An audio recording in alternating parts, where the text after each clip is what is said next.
সূরা মারইয়াম।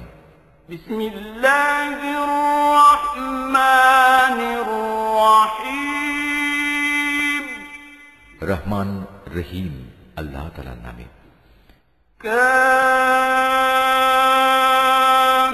হা ইয়া আইন সাদ।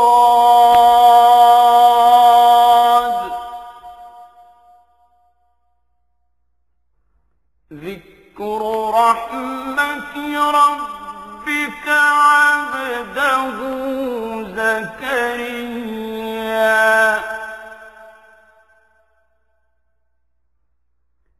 إذ نادى ربه نداء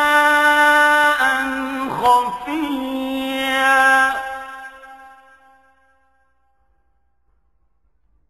قال رب إني وهن العظم مني واشتعل الرأس شيبا ولم أكن بدعائك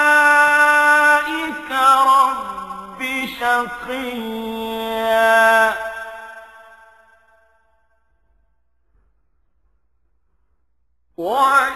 وإني خفت الموالي من ورائي وكانت امرأتي عاقرا فهب لي من لدنك وليا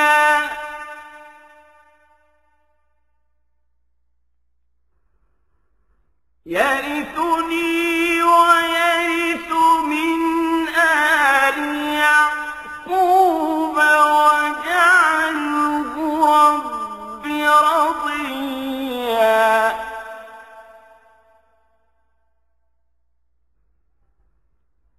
يا زكريا إنا نبشرك بغلام اسمه يحيى لم نجعل له من قبل سميا কাফ হা ইয়া আইন সাদ। হে নবী, এ হচ্ছে তোমার মালিকের অনুগ্রহের কথাগুলো স্মরণ করা, যা তিনি তার এক অনুগত বান্দা জাকারিয়ার উপর প্রেরণ করেছিলেন। যখন সে একান্ত নীরবে তার মালিককে ডাকছিল, সে বলেছিল, হে আমার মালিক, আমার শরীরের হাড় দুর্বল হয়ে পড়েছে এবং আমার মাথা শুভ্র জল হয়ে গেছে, তুমি আমার দোয়া কবুল করো। হে আমার মালিক, আমি তো কখনো তোমাকে ডেকে ব্যর্থ হইনি। আমার মৃত্যুর পর আমি আমার পেছনে পড়ে থাকা আমার ভাই বন্ধুদের দিনের ব্যাপারে আশঙ্কা করছি। অপরদিকে আমার স্ত্রী হচ্ছে বন্ধ্যা, সন্তান ধারণে সে সক্ষম নয়। তাই তুমি একান্ত তোমার কাছ থেকে আমাকে একজন উত্তরাধিকারী দান করো, যে আমার উত্তরাধিকারিত্ব করবে ইয়াকুবের বংশের। হে আমার মালিক, তুমি তাকে একজন সন্তোষভাজন ব্যক্তি বানাও। আল্লাহ তাআলা বললেন, হে জাকারিয়া, আমি তোমাকে একটি ছেলে হওয়ার সুখবর দিচ্ছি। তার নাম হবে ইয়াহিয়া। এর আগে এ নামে আমি কোনো মানুষের নামকরণ করিনি।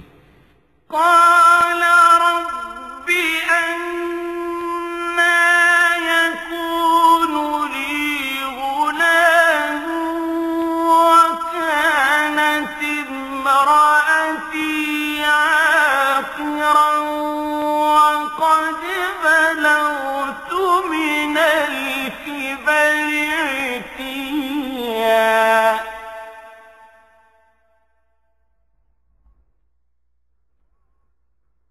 قال كذلك قال ربك هو علي هين وقد خلقتك من قبل ولم تك شيئا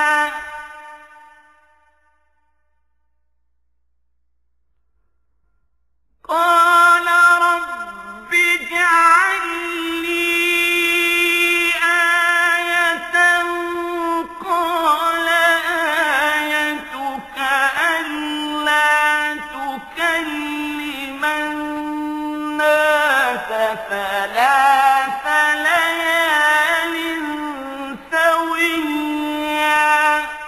সে বলল, হে আমার মালিক, আমার ছেলে হবে কিভাবে? আমার স্ত্রী তো বন্ধা এবং আমি নিজেও এখন বার্ধক্যের শেষ সীমানায় এসে উপনীত হয়েছি। আল্লাহ তাআলা বললেন, হ্যাঁ, এটা এভাবেই হবে। তোমার মালিক বলছেন, এটা আমার জন্য নিতান্ত সহজ কাজ। আমি তো এর আগেও তোমাকেও সৃষ্টি করেছিলাম যখন তুমি কিছুই ছিলে না। সে বলল, হে আমার মালিক, আমাকে এজন্য কিছু একটা নিদর্শন বলে দাও। তিনি বললেন, হ্যাঁ, তোমার নিদর্শন হচ্ছে সুস্থ থেকেও তুমি ক্রমাগত 3 রাত মানুষদের সাথে কোন রকম কথাবার্তা বলবে না।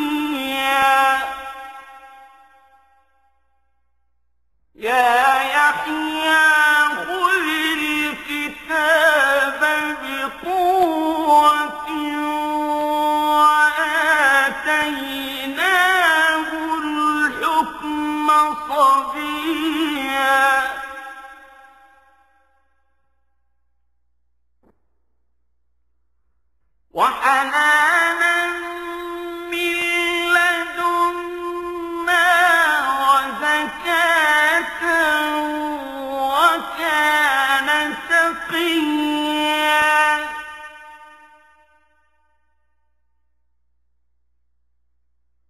وبرا بوالديه ولم يكن جبارا عصيا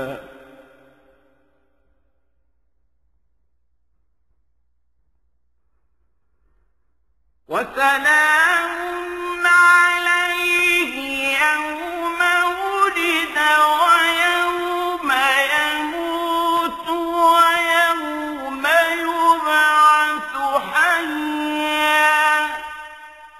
অতঃপর সে কামরা থেকে বেরিয়ে তার জাতির লোকদের কাছে এলো এবং ইশারা ইঙ্গিতে তাদের বুঝিয়ে দিল, তারা যেন সকাল সন্ধ্যা আল্লাহ তাআলার পবিত্রতা ও মহিমা ঘোষণা করে। এরপর একসময় ইয়াহিয়া জন্ম হলো।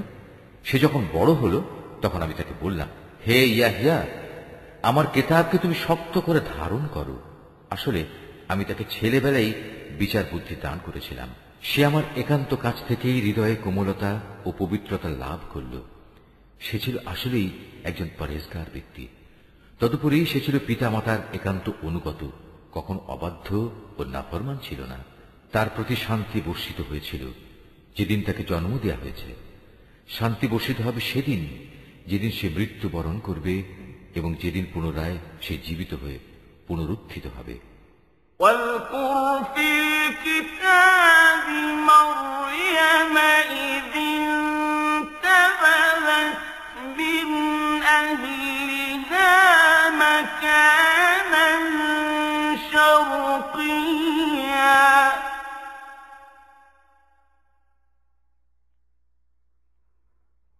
فاتخذت من دونهم حجابا فأرسلنا إليها روحنا فتمثل لها بشرا سويا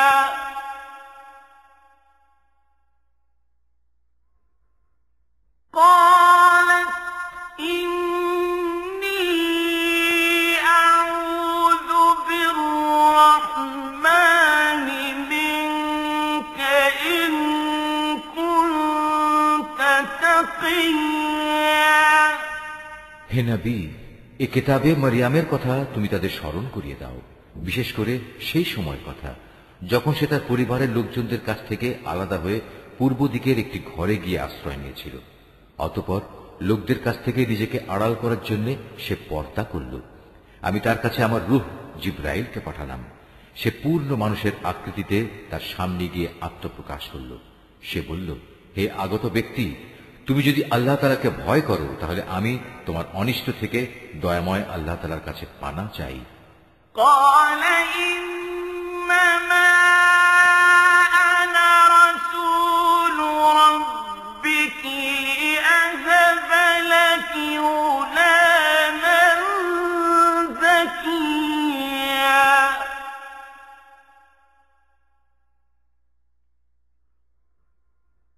قالت أنى يكون لي غلام ولم يمسسني بشر ولم أك بغيا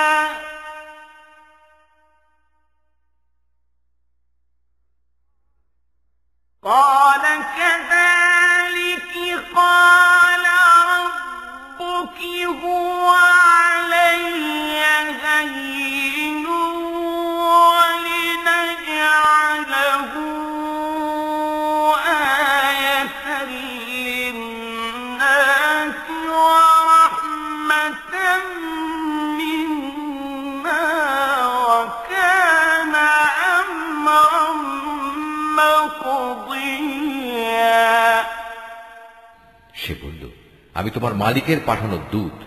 আমি তো এজন্য এসেছি যেন তোমাকে একটি পবিত্র সন্তান দিয়ে যেতে পারি। সে বলল, এ কি বলছো তুমি? আমার ছেলে হবে কিভাবে?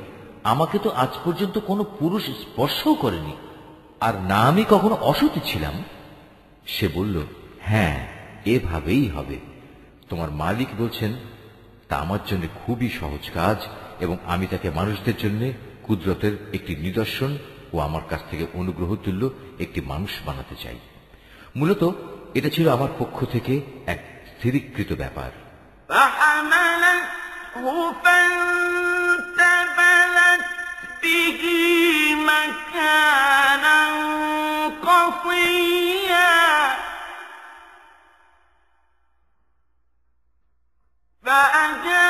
فأجاءها المخاض إلى جذع النخلة قالت يا ليتني مت قبل هذا وكنت نسيا منسيا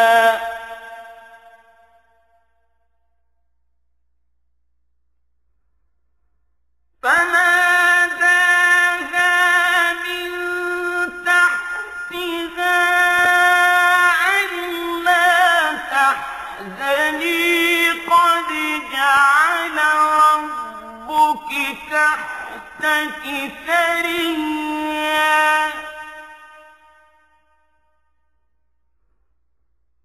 وهزي إليك بجذع النخلة تساقط عليك رطبا جنيا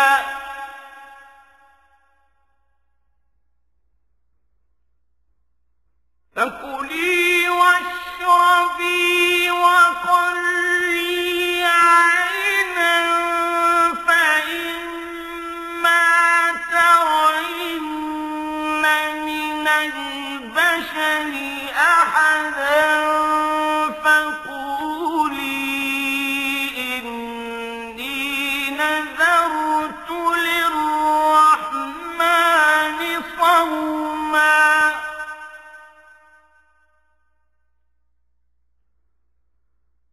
فإما ترين من البشر أحدا فقولي إني نذرت للرحمن صوما فلن أكلم اليوم إنسيا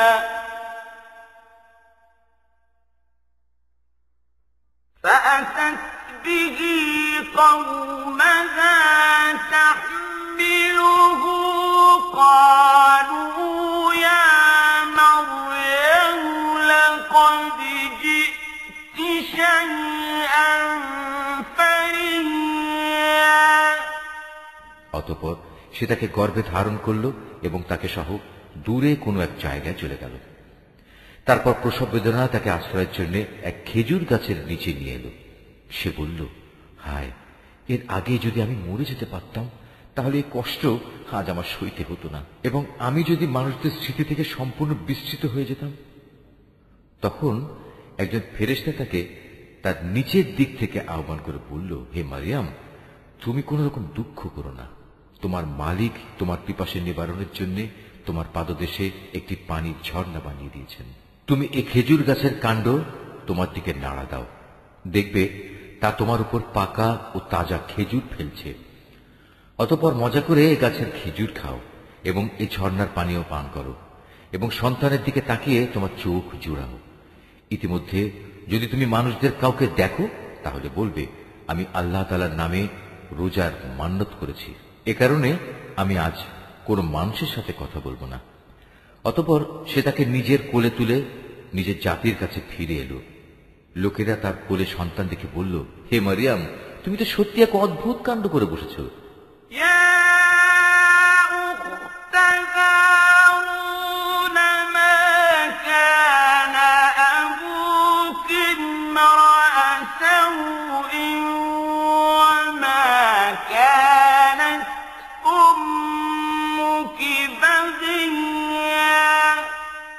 হে হারুনের বোন, এ কি করলে তুমি? তোমার পিতা তো কোনো অসৎ ব্যক্তি ছিল না, তোমার মাতাও তো চারিত্রিক দিক থেকে কোনো খারাপ মহিলা ছিল না।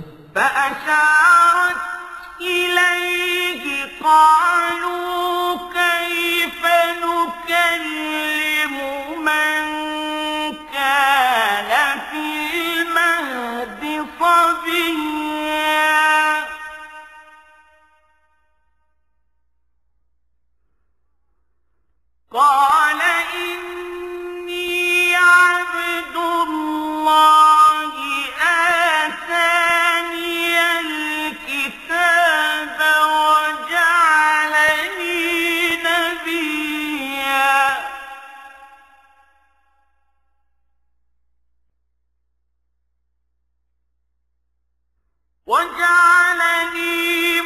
مباركا أينما كنت وأوصاني بالصلاة والزكاة ما دمت حيا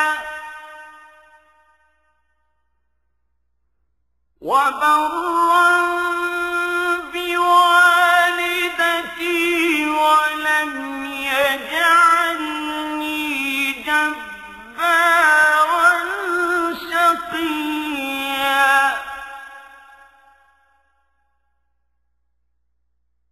والسلام علي يوم ولدت ويوم أموت ويوم أبعث حيا সে সবাইকে তার কোলে শিশুটির দিকে ইশারা করে বলল, তোমাদের যদি কিছু জিজ্ঞেস করা থাকে তাহলে একেই জিজ্ঞেস করো। তারা বলল, আমরা তার সাথে কিভাবে কথা বলবো যে এখনো দোলনার শিশু? এ কথা শুনেই সে শিশু বলে উঠল, হ্যাঁ, আমি হচ্ছি আল্লাহ তাআলার বান্দা। তিনি আমাকে কিতাব দিয়েছেন এবং আমাকে তিনি নবী বানিয়েছেন। যেখানেই আমি থাকি না কেন তিনি আমাকে তার অনুগ্রহ ভাজন করবেন। তিনি আমাকে নির্দেশ দিয়েছেন যতদিন আমি বেঁচে থাকি ততদিন যেন আমি নামাজ প্রতিষ্ঠা করি এবং যাকাত প্রদান করি, আমি যেন মায়ের প্রতি অনুগত থাকি। আল্লাহর শুকর, তিনি আমাকে নাফরমান করে পয়দা করেননি। আমার উপর ছিল আল্লাহ তাআলার পক্ষ থেকে বিশেষ শান্তি যেদিন আমি জন্মগ্রহণ করেছি।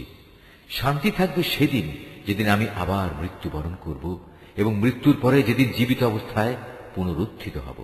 ذلك عيسى ابن مريم قول الحق الذي فيه يمترون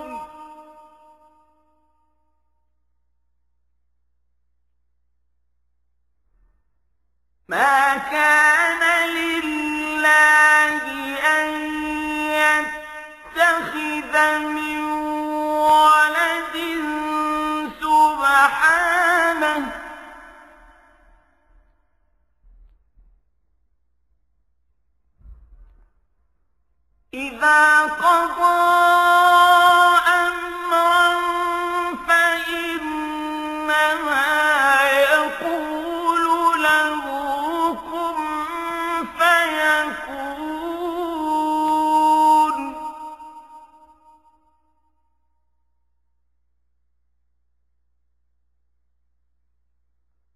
وَإِنَّ اللَّهَ رَبِّي وَرَبُّكُمْ فَاعْبُدُوهُ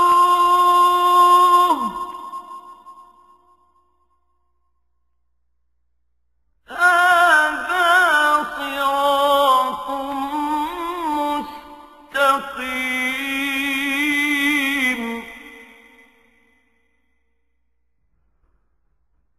فاختلف الأحزاب من بينهم فويل للذين كفروا من مشهد يوم عظيم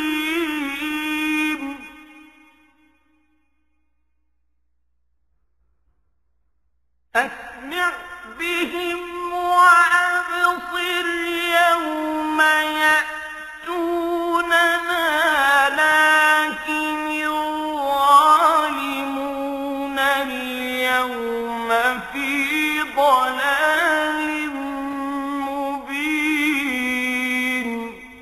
এ হচ্ছে মারিয়াম পুত্র ঈসা এবং এ হচ্ছে তার আসল ঘটনা, জানিয়ে তারা অযথাই সন্দেহ করে।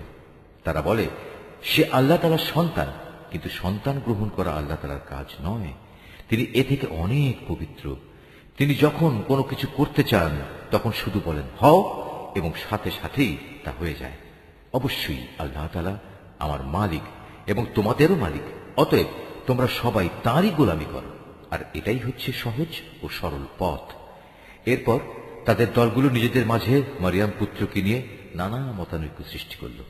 অতঃপর যারা আল্লাহ তাআলার ঘোষণা অস্বীকার করল তাদের জন্য রয়েছে এক কঠিন কিয়ামতের দিনের দুর্ভোগ। যেদিন এরা আমার সামনে এসে হাজির হবে সেদিন তারা ভালো করেই শুনবে এবং ভালো করেই দেখতে পাবে। কিন্তু আজ এই জালেমরা না শোনা ও না দেখার ভান করে সুস্পষ্ট গুমরাহিতে নিমজ্জিত হয়ে আছে। وأنذرهم يوم الحسرة إذ قضي الأمر وهم في غفلة وهم لا يؤمنون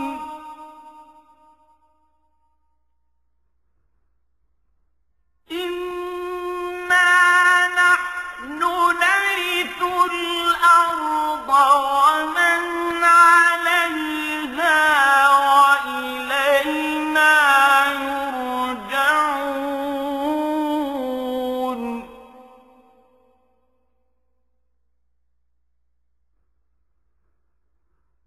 واذكر في الكتاب إبراهيم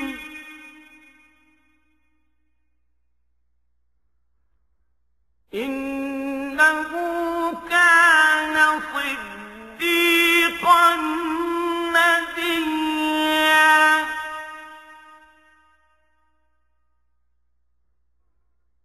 إذ قال لأبيه يا أبت لم تعبد ما لا يسمع ولا يبصر ولا يغني عنك شيئا হে নবী, সেই আক্ষেপের দিনটি সম্পর্কে তুমি এদের সাবধান করে দাও, যেদিন জান্নাত জাহান্নামের ব্যাপারে চূড়ান্ত সিদ্ধান্ত হয়ে যাবে।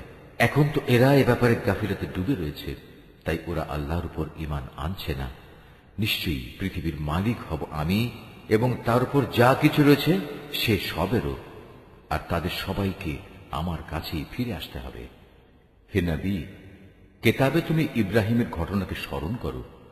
অবশ্যই সে ছিল এক সত্যবাদী নবী, বিশেষ করে সে সময়ের কথা যখন সে তার পিতাকে বলল, হে আমার পিতা, তুমি কেন এমন একটা জিনিসের পুজো করো যা দেখতে পায় না, কিছু শুনতে পায় না, যা তোমার কোনো কাজেও আসবে না। يا أبت إني قد جاءني من العلم ما لم يأتك فاتبعني أهدك صراطا سويا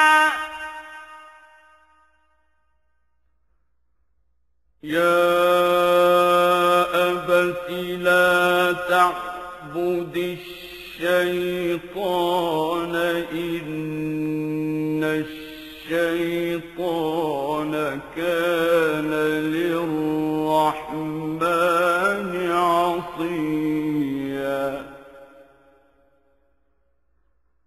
يا أبت إني أخاف أن يمسك عذاب من الرحمن فتكون للشيطان وليا হে আমার পিতা, আমার কাছে আল্লাহ তাআলার সৃষ্টি রহস্য সম্পর্কে যে জ্ঞান এসেছে তা তোমার কাছে আসেনি।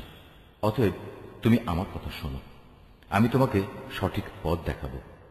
হে আমার পিতা, সে জ্ঞানের মৌলিক কথা হচ্ছে তুমি শয়তানের গোলামি করো না, কেননা শয়তান হচ্ছে পরম দয়ালু আল্লাহ তাআলার নাফরমান।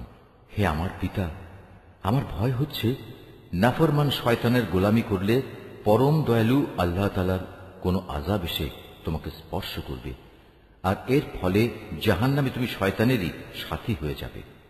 قال أراغب أنت عن آلهتي يا إبراهيم لئن لم تنته لأرجمنك واهجرني مليا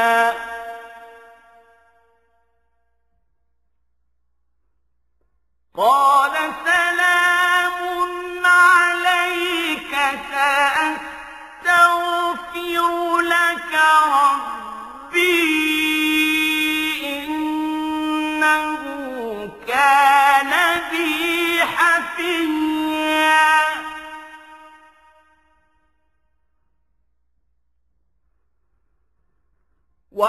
وأعتزلكم وما تدعون من دون الله وأدعو ربي عسى ألا أكون بدعاء ربي شقيا সে বলল, হে ইব্রাহিম, তুমি কি আসলেই আমার দেবদেবীগুলো থেকে বিমুখ হয়ে যাচ্ছ? তবে শোনো, এখনো যদি তুমি এসব থেকে ফিরে না আসো তাহলে অবশ্যই আমি তোমাকে পাথর মেরে হত্যা করব। আর যদি বেঁচে থাকতে চাও তাহলে তুমি চিরতরে আমার কাছ থেকে আলাদা হয়ে যাও। সে বলল, আচ্ছা, তোমার প্রতি আমার সালাম, আমি তোমার কাছ থেকে আলাদা হয়ে যাচ্ছি, কিন্তু এ সত্ত্বেও আমি আমার মালিকের কাছে তোমার জন্য মাগফিরাত কামনা করতে থাকব। অবশ্যই আল্লাহ তাআলা আমার প্রতি অতিশয় মেহেরবান। আমি তোমাদের কাছ থেকে আলাদা হয়ে যাচ্ছি এবং আল্লাহ তাআলাকে বাদ দিয়ে তোমরা যাদের ডাকো তাদের সবার কাছ থেকেও আলাদা হয়ে যাচ্ছি। আমি তো আমার মালিককেই ডাকতে থাকব। আশা করি আমার মালিককে ডেকে আমি কখনো ব্যর্থকাম হব না। فلما اعتزلهم وما يعبدون من دون الله وهبنا له إسحاق ويعقوب وكلا جعلنا نبيا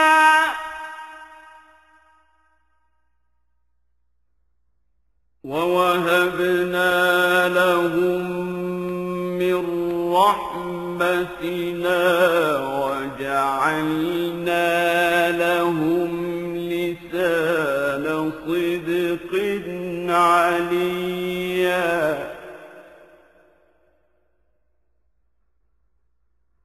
واذكر في كتاب موسى إنه كان مخلصا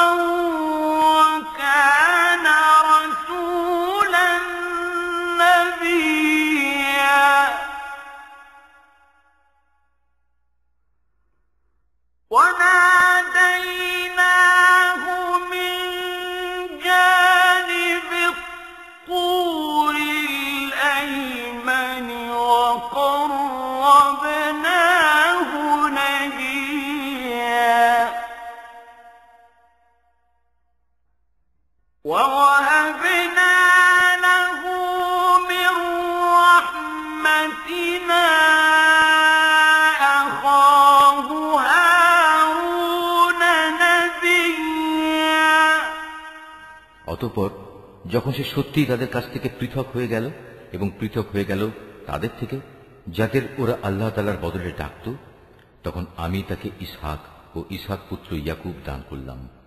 এদের সবাইকেই আমি নবী বানিয়েছি। আমি তাদের উপর আমার আরো বহু অনুগ্রহ দান করেছি এবং মানুষদের মাঝে আমি তাদের সুউচ্চ সম্মানও দান করেছি। হে নবী, তুমি এ কিতাবে মুসার ঘটনা স্মরণ করো। অবশ্যই সে ছিল একনিষ্ঠ বান্দা, সে ছিল রসুল, নবী। আমার কথা শোনার জন্য আমি তাকে তুর পাহাড়ের ডান দিক থেকে ডাক দিলাম এবং তাকে আমি গোপন তথ্য সমৃদ্ধ কথা বলার জন্য আমার নিকটবর্তী করলাম। আমি আমার নিজ অনুগ্রহে তার ভাই হারুনকে নবী বানিয়ে তাকে তার সাহায্যকারী হিসেবে দান করলাম। واذكر في الكتاب إسماعيل إنه كان صادق الوعد وكان رسولا نبيا وكان يأمر أهله بالصلاة والزكاة وكان عند ربه مرضيا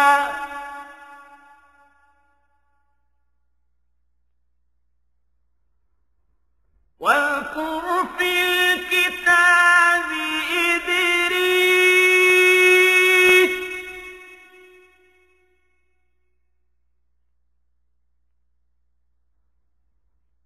إنه كان صديقا نبيا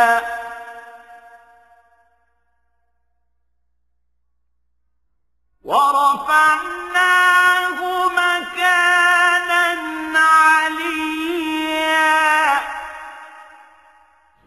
এই আয়াতটি যিনি তেলাওয়াত করবেন এবং যিনি এই আয়াতটির তেলাওয়াত শুনবেন তাদের সবাইকে এখানে একটি সাজদা আদায় করতে হবে। এটা ওয়াজিব। أولئك الذين أنعم الله عليهم من النبيين من ذرية آدم وممن حملنا مع نوح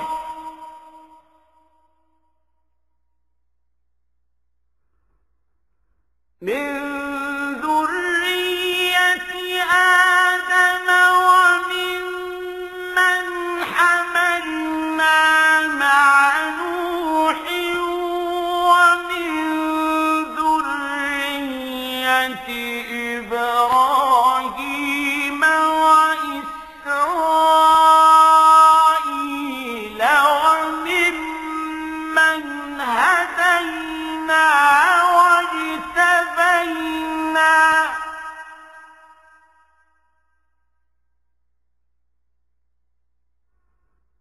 إذا تتلى عليهم آيات الرحمن خروا سجدا وبكيا হে নবী, এ কিতাবে তুমি ইসমাইলের কথাও স্মরণ করো। নিশ্চয়ই সে ছিল যথার্থ প্রতিশ্রুতি পালনকারী, আর সে ছিল রসুল, নবী। সে তার আপনজনদের নামাজ প্রতিষ্ঠা করা ও যাকাত আদায় করার আদেশ দিত। উপরন্তু সে ছিল তার মালিকের একান্ত পছন্দনীয় ব্যক্তি। হে নবী, তুমি এই কিতাবে ইদ্রিসের কথাও স্মরণ করো। সেও ছিল একজন সত্যবাদী নবী। আমি তাকে উচ্চ মর্যাদায় সমাসীন করেছিলাম। এরা হচ্ছে সেসব নবী যাদের উপর আল্লাহ তাআলা অনুগ্রহ করেছেন। এরা সবাই ছিল আদমের বংশোদ্ভূত, যাদের তিনি মহাপ্লাবনের সময় নূহের সাথে নৌকায় আরোহণ করিয়েছেন। এরা তাদেরই বংশের লোক। এদের কিছু লোক ইব্রাহিম ও ইসরায়েলের বংশোদ্ভূত। উপরন্তু যাদের তিনি হেদায়েতের আলো দান করেছিলেন এবং যাদের তিনি মনোনীত করেছিলেন, এরা হচ্ছে তাদেরই অন্তর্ভুক্ত, এদের অবস্থা ছিল এই, যখনই এদের সামনে পরম করুণাময় আল্লাহ তাআলার আয়াতসমূহ তেলাওয়াত করা হতো, তখন এরা আল্লাহ তাআলাকে সাজদা করার জন্য ক্রন্দনরত অবস্থায় জমিনে লুটিয়ে পড়ত। فخلف من بعدهم خلف أضاعوا الصلاة واتبعوا الشهوات فسوف يلقون غيا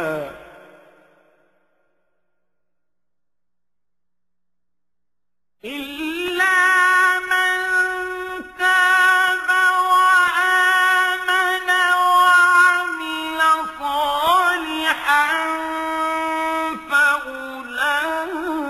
فأولئك يدخلون الجنة ولا يظلمون شيئا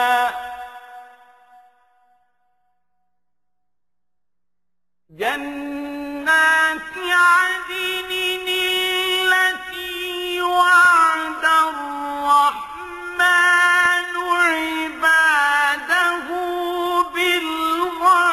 بالغيب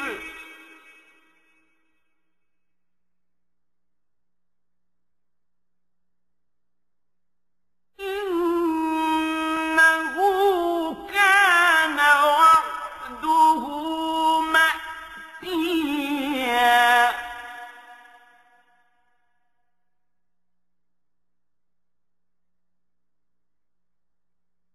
لا يسمعون فيها لغوا إلا سلاما ولهم رزقهم فيها بكرة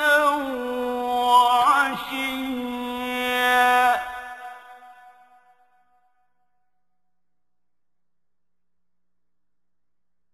تلك الجنة التي نورث من عبادنا من كان تقيا তাদের পর তাদের অপদার্থ বংশধররা এলো, তারা নামাজ বরবাদ করে দিল এবং নানা পাশবিক লালসার অনুসরণ করল।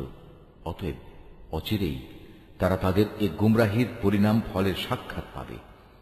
কিন্তু যারা তওবা করেছে, ঈমান এনেছে এবং নেক কাজ করেছে, তাদের কথা আলাদা। তারা তো জান্নাতে প্রবেশ করবে। সেদিন তাদের উপর কোন রকম জুলুম করা হবে না। স্থায়ী জান্নাত এমন এক অদৃশ্য বস্তু, যার ওয়াদা আল্লাহ তাআলা তার বান্দাদের কাছে দিয়ে রেখেছেন। অবশ্যই তার ওয়াদা পূরণ হয়েই থাকবে। সেখানে তারা কোনো অর্থহীন কথা শুনতে পাবে না। চারিদিকে থাকবে শুধু শান্তি আর শান্তি। সেখানে সকাল সন্ধ্যা তাদের জন্য নিত্য নতুন রিজিকের ব্যবস্থা থাকবে। এ হচ্ছে জান্নাত। আমার বান্দাদের মাঝে যারা পরহেজগার, আমি শুধু তাদেরই এর অধিকারী বানাবো। وما نتنزل إلا بأمر ربك له ما بين أيدينا وما خلفنا وما بين ذلك وما كان ربك نسيا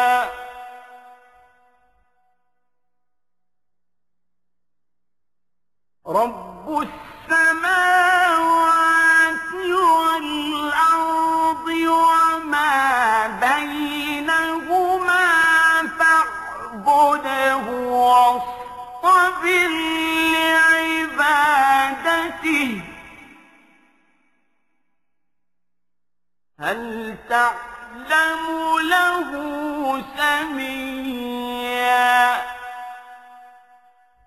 ويقول الإنسان أإذا ما مت لسوف أخرج حيا ফেরেশতারা বলল, হে নবী, আমরা কখনো তোমার মালিকের আদেশ ছাড়া জমিনে অবতরণ করি না।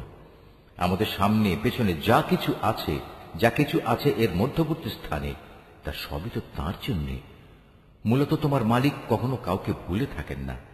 তিনি আসমান সমূহ ও জমিনের মালিক, এবং তিনি মালিক এদের উভয়ের মাঝে যা কিছু আছে তারও।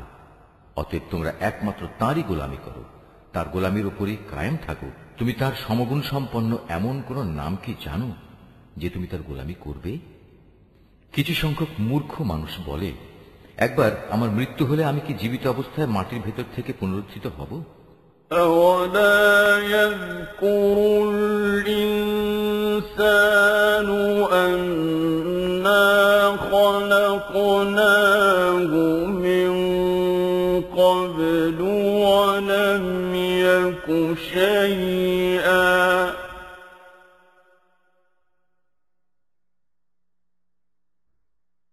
فَوَرَبِّكَ لَنَحْشُرَنَّهُمْ وَالشَّيَاطِينَ ثُمَّ لَنُحْضِرَنَّهُمْ حَوْلَ جَهَنَّمَ جِثِيًّا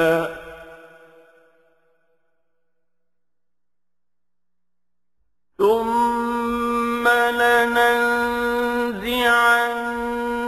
مِنْ كُلِّ شِيعَةٍ أَيُّهُمْ أَشَدُّ عَلَى الرَّحْمَنِ عِتِيًّا ثُمَّ لَنَحْنُ أَعْلَمُ بِالَّذِينَ هُمْ أَوْلَى بِهَا صِلِيًّا এ নির্বোধ মানুষটি কি একবারও চিন্তা করে না, এর আগে তো আমি তাকে সৃষ্টি করেছি, অথচ সে তখন কিছুই ছিল না? অতএব তোমার মালিকের শপথ, আমি অবশ্যই এদের একত্রিত করব শয়তানদেরও। অতঃপর এদের সবাইকে হাঁটু গাড়া অবস্থায় জাহান্নামের চারপাশে এনে জড়ো করব। তারপর আমি অবশ্যই এদের প্রত্যেক দলের মধ্যে থেকে দয়াময় আল্লাহ তাআলার প্রতি যারা সবচেয়ে বেশি বিদ্রোহী ছিল তাদের খুঁজে খুঁজে বের করে আনব। ওদের মধ্যে যারা জাহান্নামে নিক্ষিপ্ত হবার অধিকতর যোগ্য, আমি তাদের সবার চেয়ে বেশি জানি। وَإِن مِّنكُمْ إِلَّا وَارِدُهَا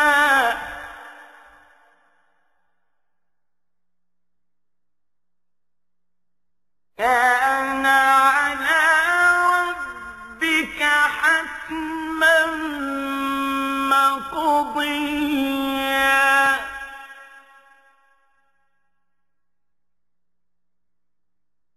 ثُمَّ نُنَجِّي الَّذِينَ اتَّقَوْا وَنَذَرُ الظَّالِمِينَ فِيهَا جِثِيًّا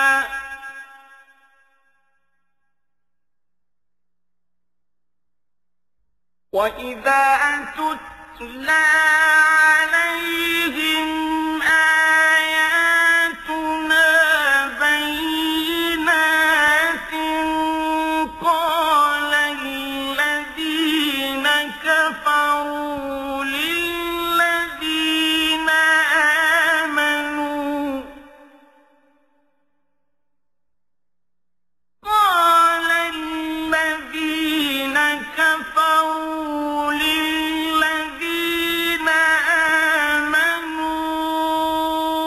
أَيُّ الْفَرِيقَيْنِ خَيْرٌ مَّقَامًا وَأَحْسَنُ نَدِيًّا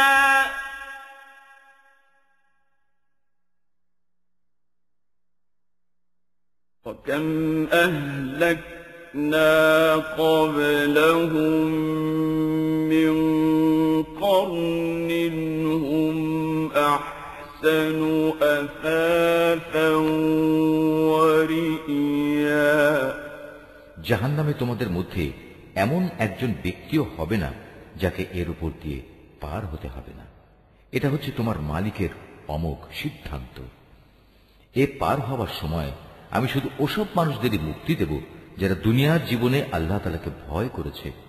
অবশিষ্ট জালেমদের আমি নতজানু অবস্থায় সেখানে রেখে দেব। তাদের সামনে যখন আমার সুস্পষ্ট আয়াতসমূহ তেলাওয়াত করা হয়েছে, তখন তারা ঈমানের বদলে কুফরি করেছে। তারা ঈমানদারদের লক্ষ্য করে বলে, বলতো আমাদের উভয় দলের মাঝে কোন দলটি মর্যাদা শ্রেষ্ঠতর ও কোন দলের মাহফিল বেশি শানদার? অথচ ওদের পূর্বে কত শানদার মাহফিলের অধিকারী মানব গোষ্ঠীকে আমি নির্মূল করে দিয়েছি, যারা আজকের এই কাফেরদের চাইতে সহায় সম্পদ ও প্রাচুর্যের বাহাদুরিতে ছিল অনেক শ্রেষ্ঠ। قُلْ مَنْ كَانَ فِي الضَّلَالَةِ فَلْيَمْدُدْ لَهُ الرَّحْمَنُ مَدًّا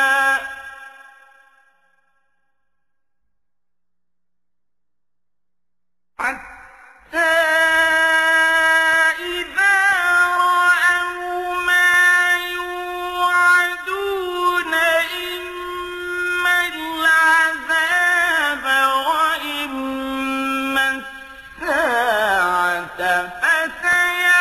فسيعلمون من هو شر مكانا وأضعف جندا। হে নবী, এদের বলো, যে ব্যক্তি গুমরাহিতে নিমজ্জিত থাকে তাকে দয়াময় আল্লাহ তাআলা অনেক ঢিল দিতে থাকেন, যতক্ষণ না তারা সে বিষয়টি স্বচক্ষে প্রত্যক্ষ করবে। যে বিষয়ে তাদের সতর্ক করা হচ্ছে, হয় তা হবে আল্লাহ তাআলার শাস্তি, নতুবা হবে কিয়ামত। তেমন সময় উপস্থিত হলে তারা অচিরেই একথা জানতে পারবে কোন ব্যক্তিটি মর্যাদায় নিকৃষ্ট ছিল এবং কার জনশক্তি ছিল দুর্বল। وَيَزِيدُ اللَّهُ الَّذِينَ اهْتَدَوْا هُدًى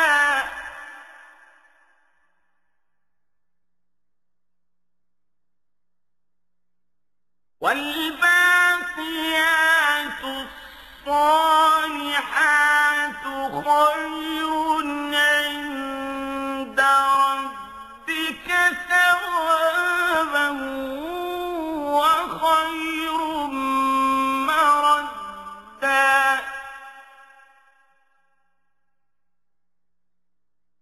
أَفَرَأَيْتَ الَّذِي كَفَرَ بِآيَاتِنَا وَقَالَ لَأُوتَيَنَّ مَالًا وَوَلَدًا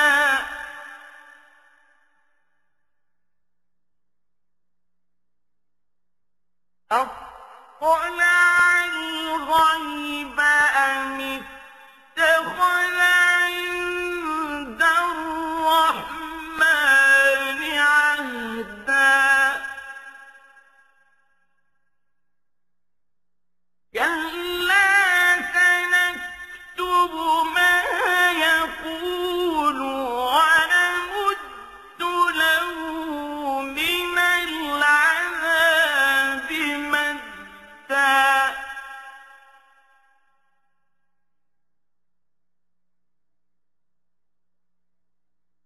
وَنَرِثُهُ مَا يَقُولُ وَيَأْتِينَا فَرْدًا وَاتَّخَذُوا مِن دُونِ اللَّهِ آلِهَةً لِيَكُونُوا لَهُمْ عِزًّا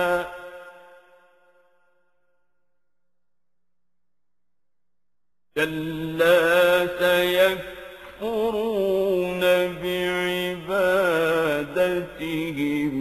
وَيَكُونُونَ عَلَيْهِمْ ضِدًّا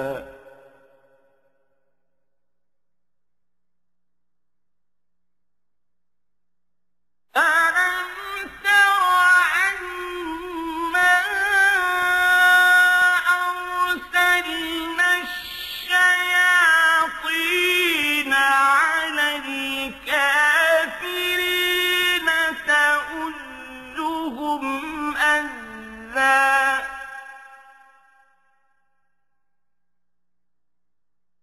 فلا تعجل عليهم إنما نعد لهم عدا يوم نحشر المتقين إلى الرحمن وفدا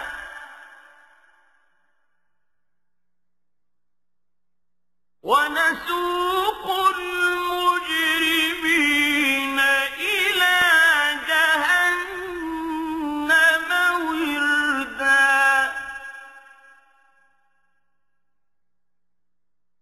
لا يملكون الشفاعة إلا من اتخذ عند الرحمن عهدا এর বিপরীত যারা হেদায়েতের পথে চলে আল্লাহ তাআলা দিন দিন তাদের হেদায়েতের পরিমাণ বাড়িয়ে দেন।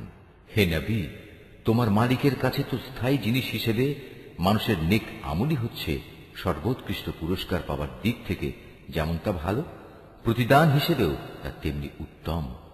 তুমি সে ব্যক্তির অবস্থা লক্ষ্য করেছো কি যে আমার আয়াতসমূহকে প্রত্যাখ্যান করে এবং ঔদ্ধত্যের সাথে বলে বেড়ায়, কিয়ামতের দিন আমাকে অবশ্যই আমার মাল ও সন্তান ফেরত দেয়া হবে। সে কি অদৃশ্য জগতের কোন খবর পেয়েছে? না দয়াময় আল্লাহ তাআলার কাছ থেকে এ ব্যাপারে সে কোনো প্রতিশ্রুতি আদায় করে নিয়েছে? না, এর কোনটাই নয়। যা কিছু সে বলে আমি তার প্রতিটি কথাই লিখে রাখব এবং সে হিসেবেই কিয়ামতের দিন আমি তার শাস্তি বাড়াতে থাকব। সে যা কিছু আজ বলছে আমিই হব তার অধিকারী, আর সে একান্ত একা ও নিঃসঙ্গ অবস্থায় আমার কাছে ফিরে আসবে। এরা আল্লাহ তাআলাকে বাদ দিয়ে অন্যদের মাবুদ বানায় যেন এরা তাদের জন্য সাহায্যকারী হতে পারে, কিন্তু না, কিয়ামতের দিন বরং এরা তাদের ইবাদতের কথা সম্পূর্ণত অস্বীকার করবে। এরা তখন তাদের বিপক্ষ হয়ে যাবে। হে নবী, তুমি কি এই বিষয়টির প্রতি লক্ষ্য করনি আমি কিভাবে কাফেরদের উপর শয়তানদের ছেড়ে দিয়ে রেখেছি? তারা আল্লাহ তাআলার বিরুদ্ধে তাদের ক্রমাগত উৎসাহ দান করছে। অতএব তুমি এদের আযাবের ব্যাপারে কোন রকম তাড়াহুড়ো করো না। আমি তো এদের চূড়ান্ত ধ্বংসের দিনটি গণনা করে যাচ্ছি। সেদিন আমি পরেজগার বান্দাদের সম্মানিত মেহমান হিসেবে দয়াময় আল্লাহ তাআলার কাছে একত্রিত করব, আর নাফরমানদের জাহান্নামের দিকে তৃষ্ণার্ত উটের ন্যায় তাড়িয়ে নিয়ে যাব। সেদিন কোন মানুষই আল্লাহ তাআলার দরবারে সুপারিশ পেশ করার ক্ষমতা রাখবে না। হ্যাঁ, যদি কেউ আল্লাহ তাআলার কাছ থেকে তেমন কোন প্রতিশ্রুতি নিয়ে রাখে তবে তা ভিন্ন কথা। وقالوا اتخذ الرحمن ولدا لقد جئتم شيئا إدا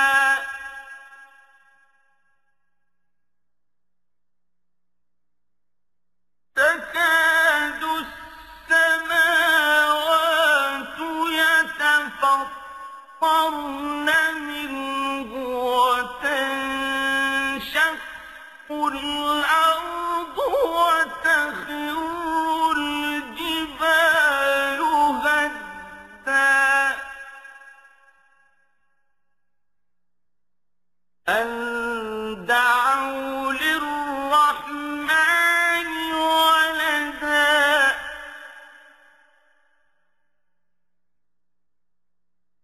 وما ينبغي للرحمن أن يتخذ ولدا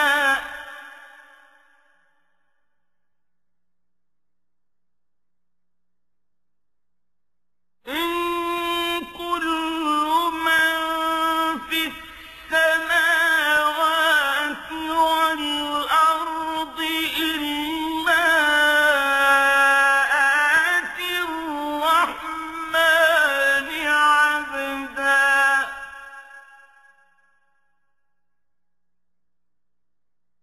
لقد أحصاهم وعدهم عدا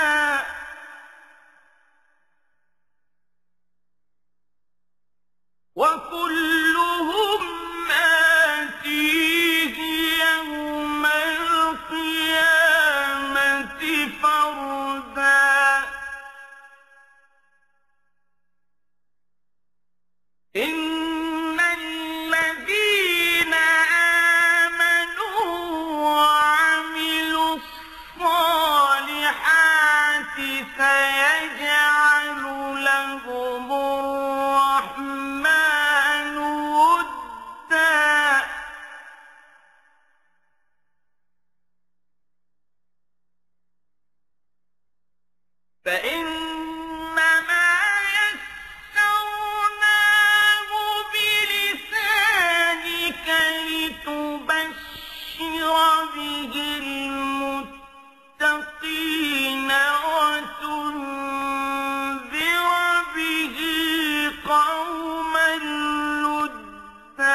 এই মূর্খ লোকেরা বলে, করুণাময় আল্লাহ তাআলা সন্তান গ্রহণ করেছেন। তুমি এদের বলো, এটি অত্যন্ত কঠিন একটি কথা। তোমরা যা আল্লাহ তাআলা সম্পর্কে নিয়ে এসেছ, এত কঠিন কথার কারণে হয়তো আসমান ফেটে পড়ার উপক্রম হবে, জমিন বিদীর্ণ হয়ে যাবে, পাহাড় সমূহ চূর্ণ বিচূর্ণ হয়ে যাবে। এর কারণ এরা দয়াময় আল্লাহ তাআলার জন্য সন্তান হওয়ার কথা বলেছে, অথচ সন্তান গ্রহণ করা আল্লাহ তাআলার জন্য কোনো অবস্থায় শোভনীয় নয়। কেননা আসমান সমূহ ও জমিনে যা কিছু আছে তাদের মাঝে কিছুই এমন নেই যা কিয়ামতের দিন দয়াময় আল্লাহ তাআলার সম্মুখে তার অনুগত বান্দা হিসাবে উপস্থিত হবে না। তিনি তার সৃষ্টি সব কিছুকে কড়ায় গণ্ডায় গুণে তার পূর্ণাঙ্গ হিসাবে রেখে দিয়েছেন। কিয়ামতের দিন এদের সবাই নিঃসঙ্গ অবস্থায় তাঁর সামনে আসবে। যারা আল্লাহ তাআলার উপর ঈমান আনে এবং নেক কাজ করে, আল্লাহ তাআলা অচিরেই তাদের জন্য ভালোবাসা সৃষ্টি করে দেবেন। আমি তো এ কোরআনকে তোমার ভাষায় সহজ করে নাজিল করেছি, যাতে করে তুমি এর দ্বারা যারা আল্লাহ তাআলাকে ভয় করে তাদের জান্নাতের সুসংবাদ দিতে পারো, এবং দ্বীনের ব্যাপারে যে জাতি খামাখা ঝগড়া করে তুমি তাদেরও এ দিয়ে সাবধান করে দিতে পারো। وكم أهلكنا قبلهم من قرن هل تحس منهم من أحد أو تسمع لهم ركزا। তাদের আগেও আমি বহু মানব গোষ্ঠীকে ধ্বংস করে দিয়েছি। এদের কোন রকম অস্তিত্বকে তুমি এখন অনুভব করো, না শুনতে পাও এদের কোনো ক্ষীণতম শব্দ?